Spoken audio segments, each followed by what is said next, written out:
Debates the military response 19 days since the worst terror attack in Israeli history.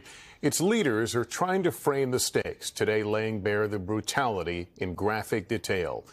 Here's Raf Sanchez. It felt like there couldn't possibly be new horror left to see. No brutality that hadn't already been shared or live streamed.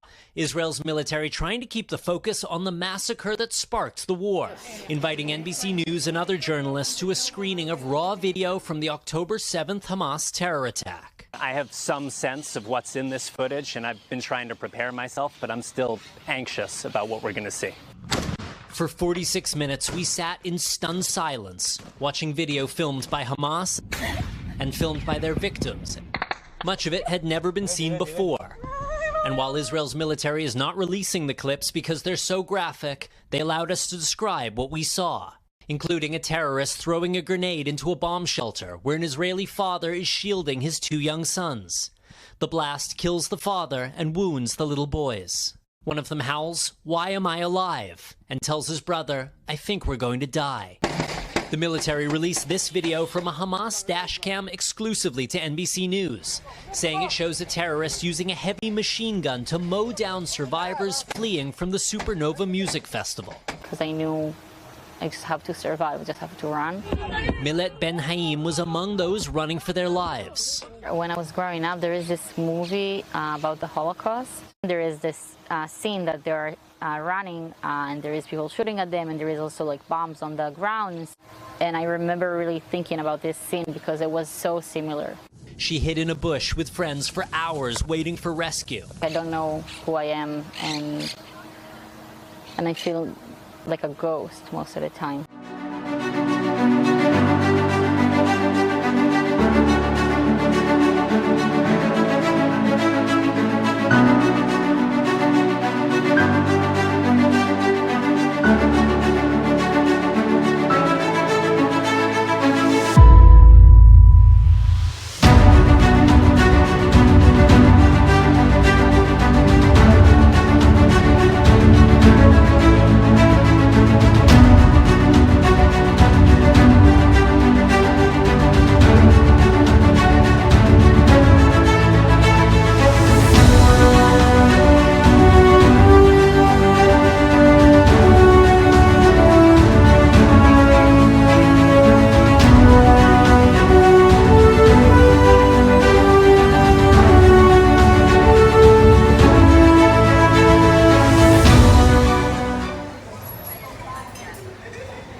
I'm actually emotional talking about it because I think post-October 7th, we are living a really embodied experience, very physical experience of what it means to be Jewish, what it means to be white in the Jewish community, teach Holocaust education, be Israeli. It's very physical. And we wanted you to engage with Israel with your head, with your heart, and with the practicality of what it means to come back and do the work that you need to do.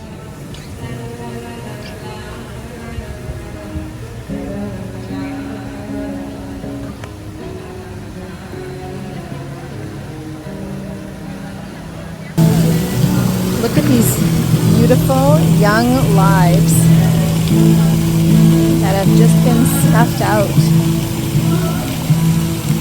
by just pure evil and hatred. There's no other way to look at it. I mean, this is just heartbreaking. So much.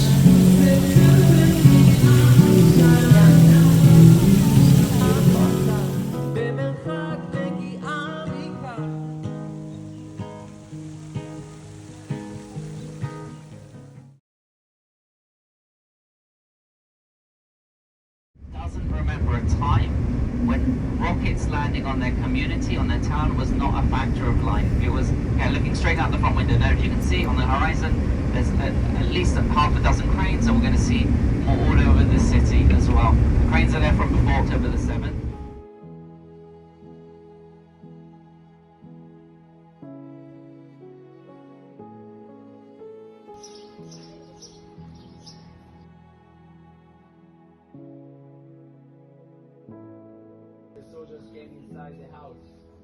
was lying in the living room and said, if they want to get me, I don't want to stay in the shelter for the 20 hours.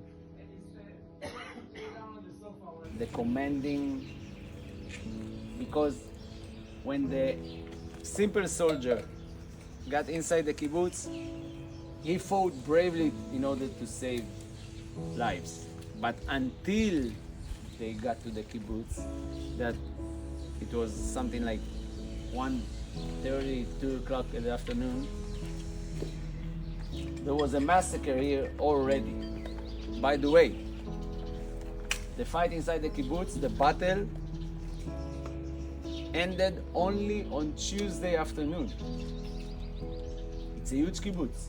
Now we know we had something like 450 terrorists inside the kibbutz. 450. It's almost half of the population.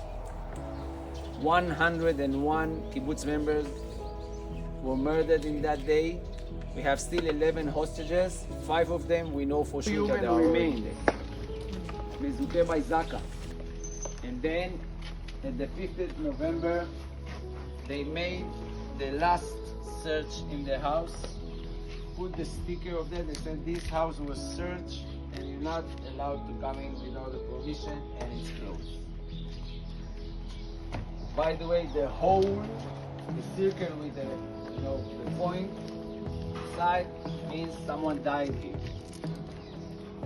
But you have another, let's say unique, because we found it in another, maybe 1 or 2 houses. Unique graffiti, but say there is a body, the body is safe. There is a body of a terrorist, safe. Why is that? Because they made boogie traps. They put grenades under the bodies. You know that when the troopers will come and flip the body, they will explode maybe. So there is the body and the body is safe.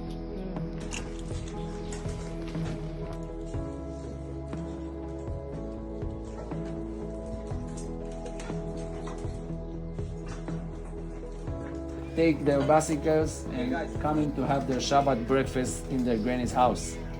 So we have a quiet morning just for us. And we are keep what you are doing a lot is like thinking what if. And one of the what if is what if it was 1 hour later. Taking the bicycle or riding barefoot, the worst investment in the kibbutz is to buy shoes for your kids because they are barefoot all.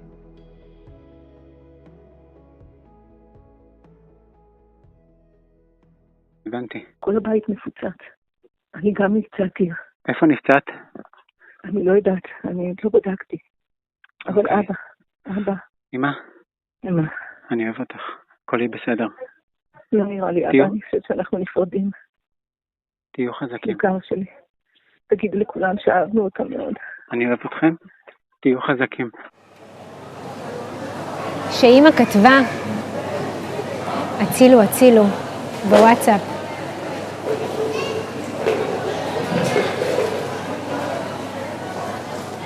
ואי אפשר לצאת החוצה. ואני יודעת שהיא כבר לא עונה. היא לא עונה. אנחנו כותבים לה, אמא תעני.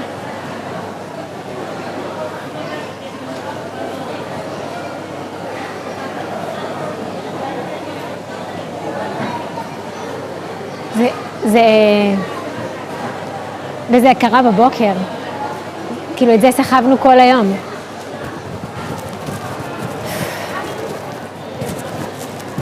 איך אפשר להתעלם מהצילו ולא לעשות כלום? איך אפשר לא לענות כאילו לאמא? היא הייתה צריכה עזרה. ירו באבא, היא אמרה שהם מפוצצים את הממד שלהם. וישבנו כולנו בחדר סגור ולא יכולנו לצאת. כי היו מחבלים בחוץ. הם חיכו לנו למטה. הם ירו על הממד כל הזמן.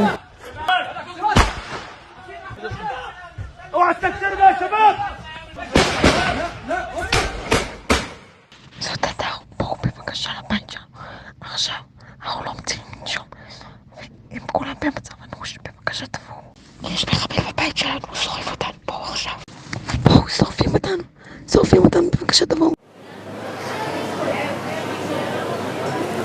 ואני אומרת, כאילו, החברה הכי טובה של הבת שלי, צועקת בוואטסאפ, תבואו להציל אותי, אמא מתה, קרמל מת, אבא פצוע קשה, אני פצועה, והיא לבד בממד איתם.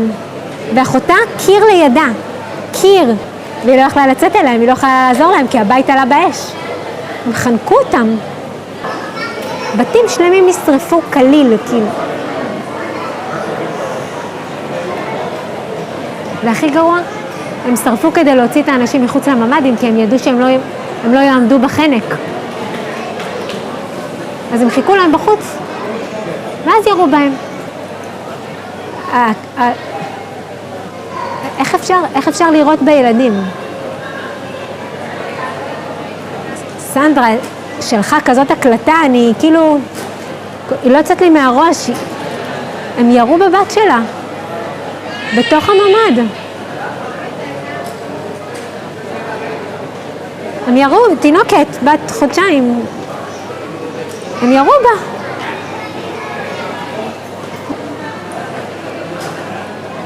הם באמת עשו הכל כדי להחריב אותנו. הכל.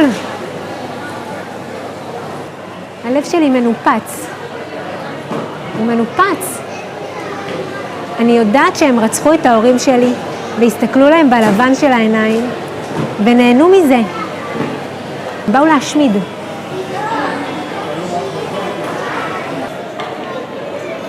אנחנו צריכים לטפל בילדים. הם לא אמרו לי מילה בממד, הם לא אמרו מילה על זה שהם צמאים, הם לא אמרו מילה על זה שהם רעבים. כשהגענו לפה למלון, הילדים שלי לקחו מכל ההרים של הממתקים שהיו פה.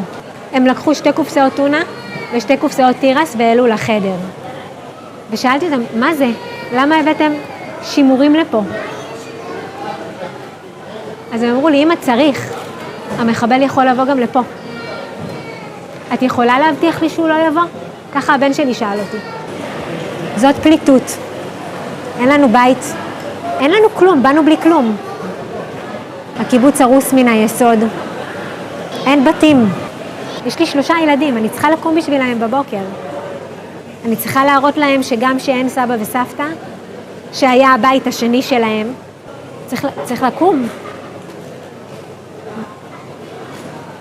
אנחנו צריכים לבנות הכל, שוב, הכל. צריך להתיישב עוד פעם. אי אפשר לעשות את זה לבד. אי אפשר.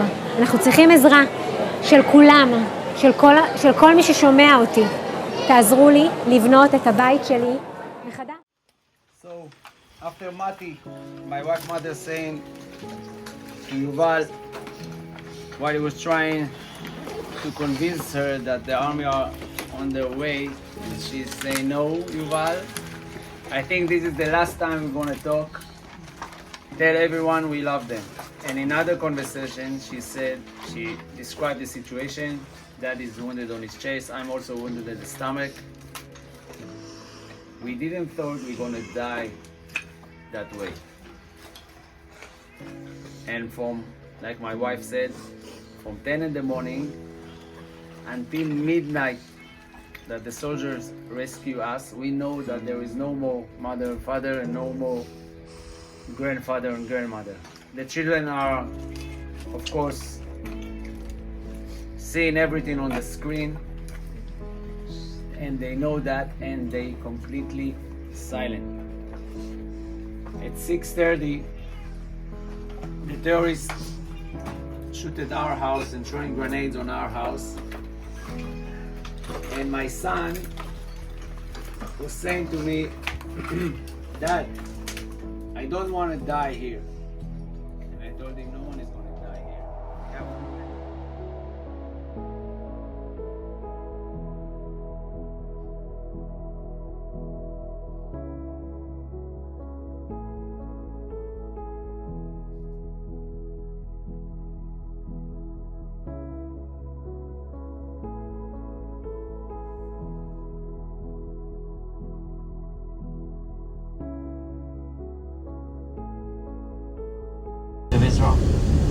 the massacre, the number of people, of all the different people killed in different places, the kibbutzim, the roads, the rockets, the different places, the single most largest amount was in the site that we're going to go to. And as I said, it's the single largest massacre of the Jewish people since the Holocaust. 354 people who attended the festival or came to help us at the festival met their deaths in the trees, in the field around us, in the bar. Again, very difficult video.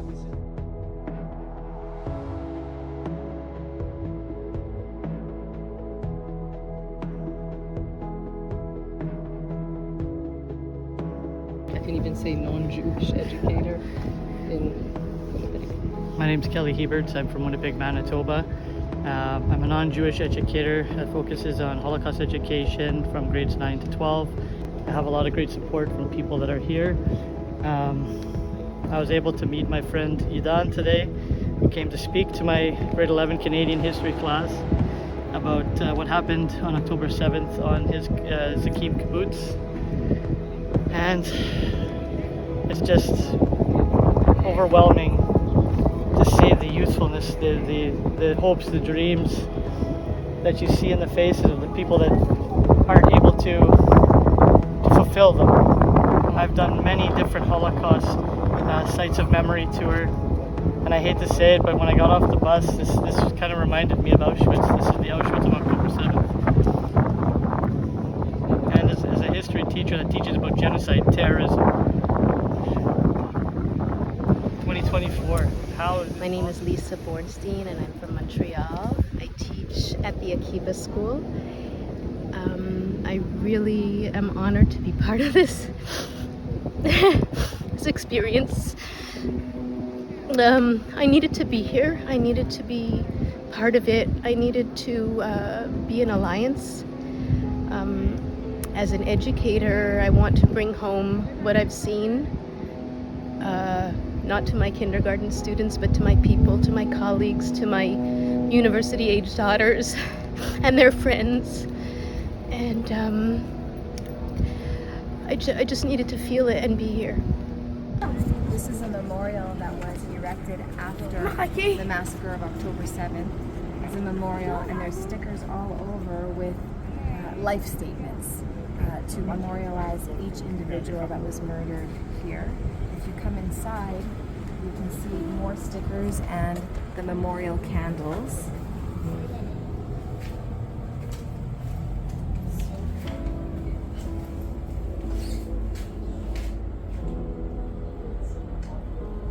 It's heartbreaking, but as we see up here in the heart, it says Am Yisrael Chai. We know that. And what has come out from this festival is we know that we will dance again.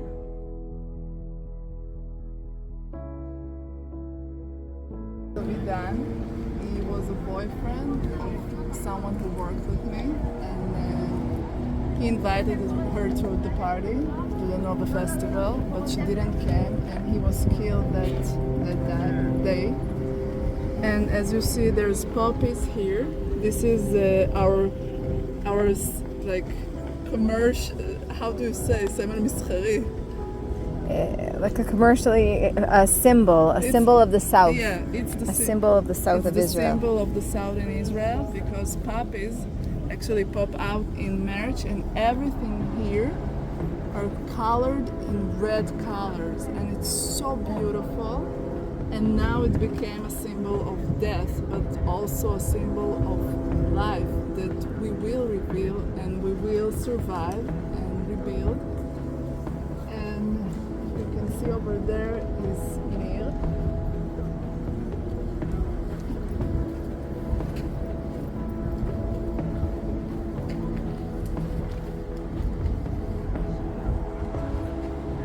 This is Nir. He is Ben Skunim. He has two more sisters. One of them is my closest friend, and he was killed here with his girlfriend, who is supposed to be married with. And they couldn't find him for several days, and they didn't know if they're hoping to find them that he was kidnapped with his girlfriend in Gaza or dead. finally they found out that he was dead because his friend that survived Nova Festival told his sister Efrat that they saw that he was dragged to some kind of place. And then he was found by the IDF a couple days later, and his girlfriend was murdered too and was found here.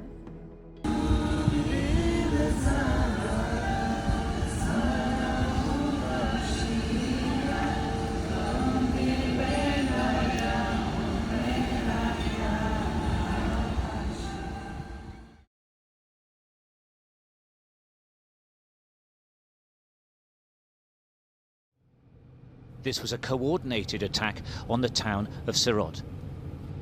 The road leading to it is lined with vehicles attacked by Hamas as they drove towards the city in this surprise attack. Some escaped on foot, but many were killed or taken hostage and driven to Gaza.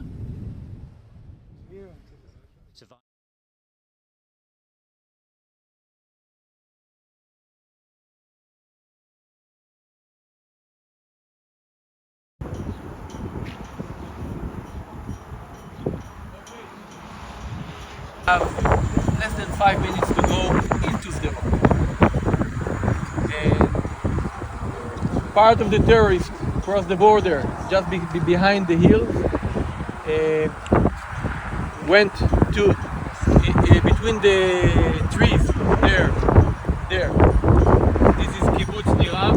They went into Kibbutz Beeri from the back street, not from the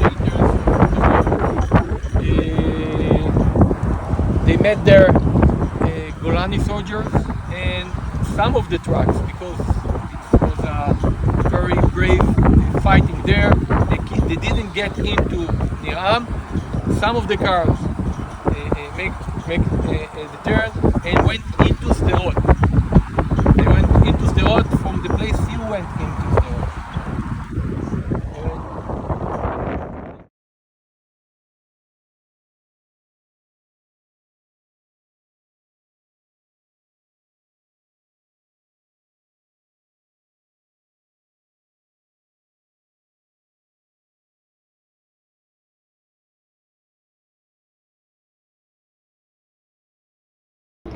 Hi, this is Jenna Potash from UJ's Israel Engagement, Day 2 of Binat Halev, Journey of the Heart and the Soul. Here today we are in Otef Gaza. We had the great honor of paying our respects to those in Kibbutz Beeri, and then we had the chance to visit the Nova site as well. Right now we're in the beautiful partnership city of UJ Toronto, of Sderot, and we're standing here behind the education building. We had the amazing opportunity today to hear directly from the educators and the students who have been affected by October 7th in this town. Today we did peer-to-peer peoplehood workshops with our Canadian educators and our group from teachers from Sderot, and we had the incredible opportunity to plan programs to really help the students here and connect them through the peoplehood aspect with the students in Canada. So like sometimes we don't really hear good silence. Right. So like we didn't hear it. So I see. So how long do we have to get to? As quick as possible. We have like 7 seconds. Not supposed to be like that, but it's the reality, unfortunately. And but we're not scared. Like I'm not going not to fly because there's always anti-Semitism before the 7th of October and after will always be. And we are proud of what we are. We're never going to hide our identity or our religion or anything.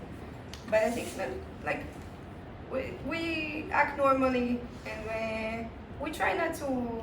I think every religion tries not to be like, look at me and this and that. To feel that they behave different.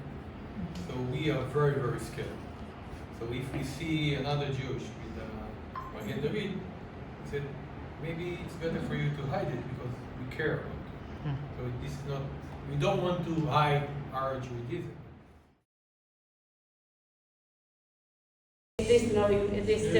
Those terrorists. At Monday morning, I opened the internet and I saw a post someone wrote about his father. His father named Leon Bar, who was and in the army for many years, but now he wasn't in the army. He said he was talented. He was like a very good person. He all the time was thinking how to do. He was a good father. And at this morning of Simchat Torah, he went out from his house in Gedera, not close to the border, 15 minutes from Sderot, and he went to help people. And he came and took people to the hospital, and then he went to the party, to Nova, and he took like young people backward and forward, and he came back. He was okay, he was fine. And then Sunday morning he said to his family, I want to go back there. So he said, no, don't go. So maybe people are still hiding, I can help. So he went there, and at this day it was like bodies. But then he saw this police car was burned. He thought maybe it can help them. He went out, but there were terrorists there. They were shooting him and his son. His son Omer is fine now, but his father Omer been killed at that place. I looked at the picture and I looked at his name and I said, I know this man. This is the man who came to my house. This is the man who said, we're good people, we're here to help. So at this week, my in-laws and two of my children went there to the Shiva. And my mother-in-law, she said, he saved my son's life. So his wife, Ina, she said, I know this story. He told me when it's all end, remind me to go back and fix the closet. So this is like the greatness of this man, that he saw like horrible things and he saved tens of people, but at the end of the day, he can remember that family is the Lord, and so like everyone's like to remember him, Leon Bar, and because of him, we feel like we need to be good people, like to stick together.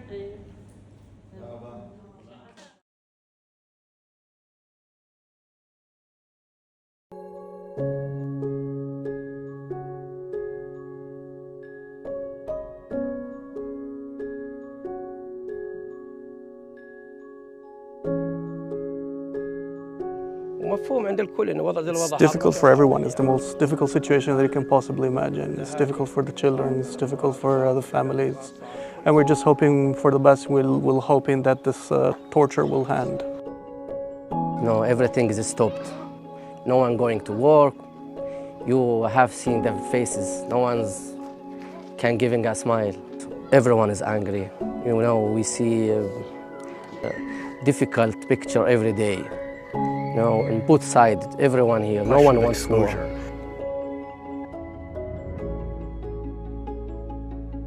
7 October, all of them walking behind Gaza, and they are going to work in Shabbat. A lot of thousands of Bedouins not have shelters, and a lot of them killed. And the army and the government give me 0 shekels for that.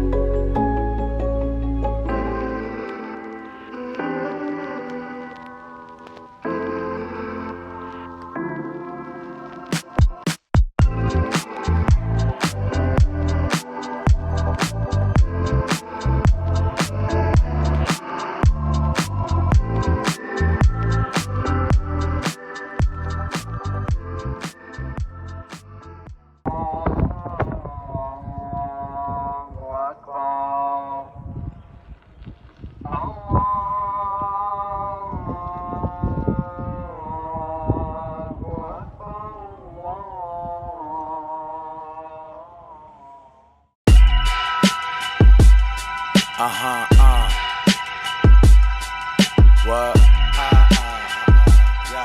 Deals.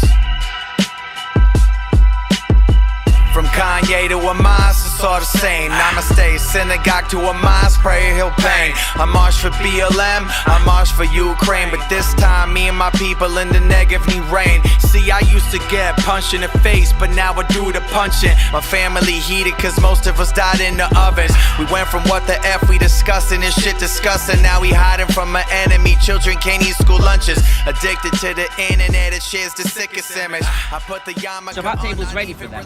But to pretend that's going to be a regular Shabbat table when they come back is deceiving ourselves as well. And I think it's fascinating how art here has allowed us to like track memory as well as we've gone along, and we try to understand what's going on as well.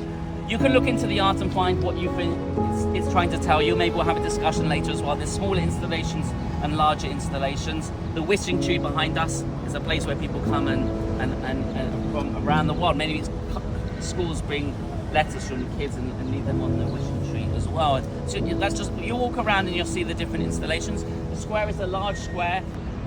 It's in France, the Tel Aviv.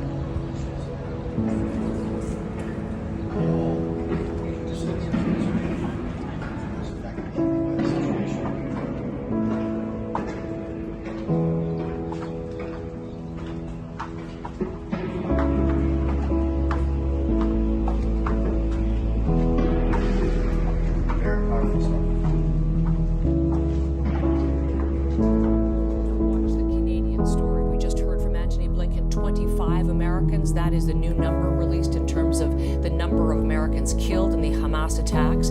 Global Affairs Canada says 3 Canadians have been killed, and we have been telling you thus far about 2 of them. Alexander Look, the first to be identified, and Ben Mizrahi, 22 years old, from Vancouver. His funeral held just yesterday. The third is Adi Vitel Kaplun. She was a dual citizen, Israeli-Canadian, deep family ties to the Ottawa community. And Hillary Johnstone is here with more on her story. Hillary? Heather, deep family ties to Ottawa, just like you're saying. She was also a mother of 2 young children. And although Global Affairs Canada has not confirmed her identity, we have a good information that the terrorists are near Ofakim, blocking the road, and once you stop because of the police car that they block the road, they shoot at the people and they burn them in the car. So I was waiting for a while, and he gave me advice to go in another road, and that's what I did. I was waiting, and a little bit after 8, I left the kibbutz. When I went to the car been shot, and there was no window. All the window was broken. So that's how I drove without windows. And all the way when I was driving the road that he gave me, I saw all the burning car. I was lucky that I stayed for a while at the kibbutz. I gave the army a chance to pick up all the body already. They've been taken, so I didn't have to see all the dead body there. Halfway when I was driving home, I get a phone call from Anani's partner, and he told me that a miracle happened, and the kids are back. They got released. And when we spoke to Avital later, we realized that after they killed Adi, they took the kids and brought them to Avital. She was hiding in a safe room in the closet with another friend that came to protect her. They broke the door, they went to the safe room, they saw the closet, so the terrorist was afraid that somebody is hiding there. They start to shoot at the closet, and Chaim Katzman, he preserved the bullet and he fell down dead. But Avital was crawling between the shelves, so she was lower, below the level of the bullets. They opened the door, they took her out, they asked her if she knew the kids, and she said yes. So they told her to dress properly. She was in a pajama, and you say you have to be a modest woman. As a Muslim woman, you have to come to Gaza, dress nicely. And they forced her to put 3 dresses on her and a shawl on her shoulder. And she did a sling for the eshel, put him in. And the terrorist was carrying Negev on his shoulder, and they start to walk to Gaza. And as I say, I guess Negev wasn't happy about that, and he started to scream. And there was a reporter from Al Jazeera that took a picture all of that time, and they decided to release them for a purpose of humanity. They publish it all over the world that they are very human. They release mother and daughter and kids. And Jackie went on TV and told, "This is not the mother. This is the neighbor, and Adi been murdered." And when we said Shiva, after 3 days, a soldier that found Adi came to tell us how do they find her. So they say after it all finished, after 3 days, they send a special unit to look for the dead body in the kibbutz, either terrorists or people that had been shot there. And when they went to the safe room of Adi, they asked me if I tried to open the door. And I told them, of course, I tried to open the door because I was looking for Adi. And they told me I was very, very lucky, and I should say Agomel, because they attached a grenade to the door. And when I opened the door, I designated the grenade, but it was a failure one, it didn't explode. And that's how the soldier realized that might be more grenade in the safe room. So they decided to go from outside. They pull up the safety window, and under all the chaos under the bed, they saw part of a body, and very carefully they pulled a body, and another unit came, took the grenade apart, because she was booby-trapped, almost with 50 grenades. Yeah, none of them explode, and the one that I designated was attached to the other grenade, so imagine what could happen.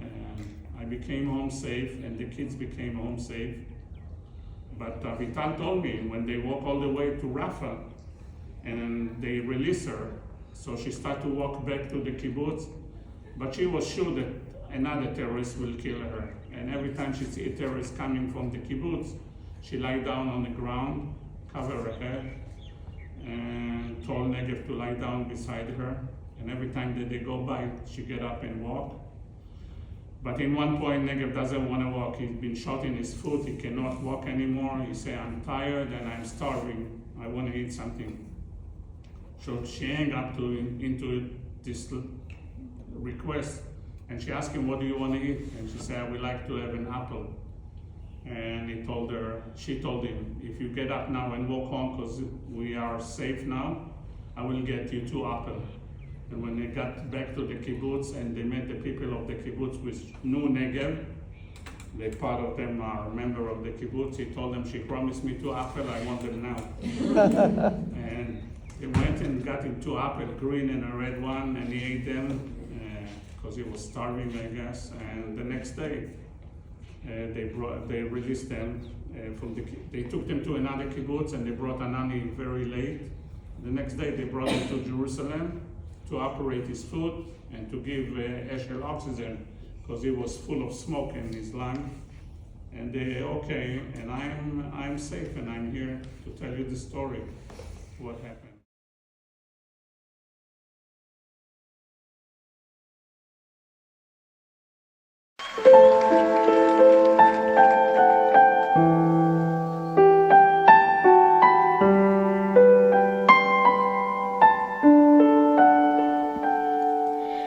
Writers of the history, stand with me. Look into my eyes and see. People go away but never say goodbye. Someone stole the moon tonight, took my light. Everything is black and white. Who's the fool who told you boys don't cry? Hours and hours and flowers. Life is no game for the cowards. Why? The time goes wild. Every day I'm losing my mind, holding on in this mysterious ride, dancing in the storm. We got nothing to hide. Take me home and leave the world behind. Baby, promise me that never again. I'm still wet from this October rain. October rain.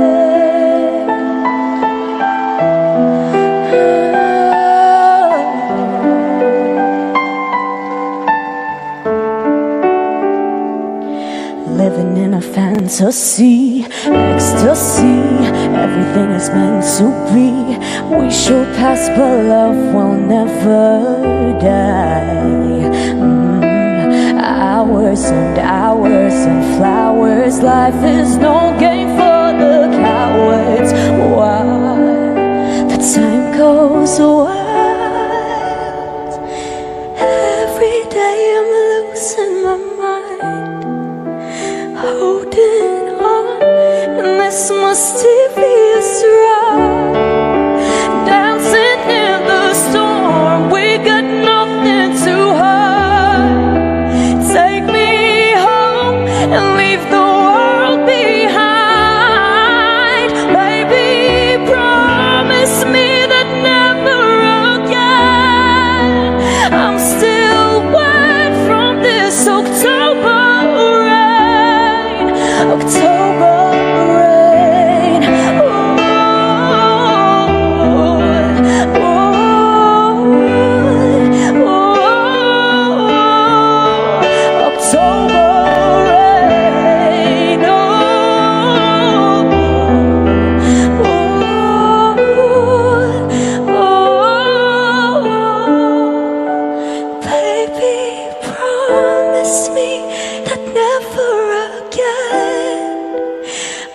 still wet from this October rain, October rain.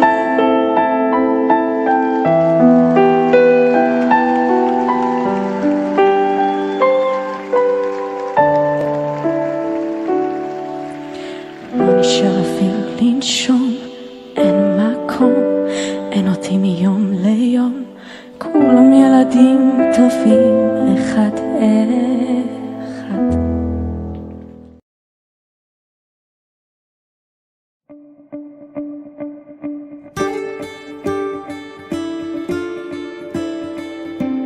בקרוב תזרח השמש, נדע ימים יפים מאלה, הלב נלחם בדאגות. כולם יחזרו הביתה, נחכה להם למטה, הלוואי נדע בשורות טובות. כי עם הנצח לעולם לא מפחד, אפילו כשקשה לראות. כולם ביחד, אף אחד פה לא בודד, שישרפו המלחמות. עם ישראל חי, אם לא נשכח תמיד להיות מאוחדים. עם